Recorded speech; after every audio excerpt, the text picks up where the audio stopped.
បាទជំរាបសួរមេមួយទាំងអស់គ្នាបាទអានេះHonda បាទ CB 500X មេ021បាទ21 ABS Black Edition ណាបាទស្អាតមែនតើបងនេះបែបរុកព្រៃបោះតង់បាទបែប adventure អីគឺអែមបាទតូស្អាត8000គីឡូបាទសម្បកកង់នៅសនំស៊ីនបងអើយបាទស្អាតបាទបាក់មីញ៉ុងឯងស្អាតបងបាទតូលថ្មីបាទថ្មីស្អាតបាទតុបម៉ាស៊ីននេះចៅ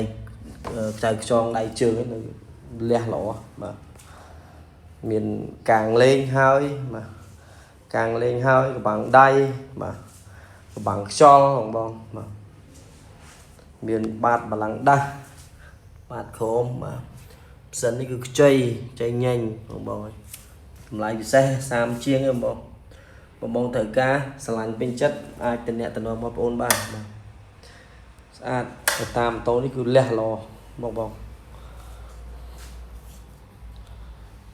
បងត្រូវការអាចតំណតំណងមកបាន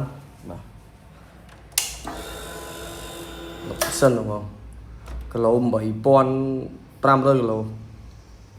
8500គីឡូឥឡូវយើងធ្វើការបញ្ឆេះឲ្យបងមើលស្ដាប់ទៅលេង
បងត្រូវការអាចតំណតំណងអាចឆានមកបានបងគិតតម្លៃ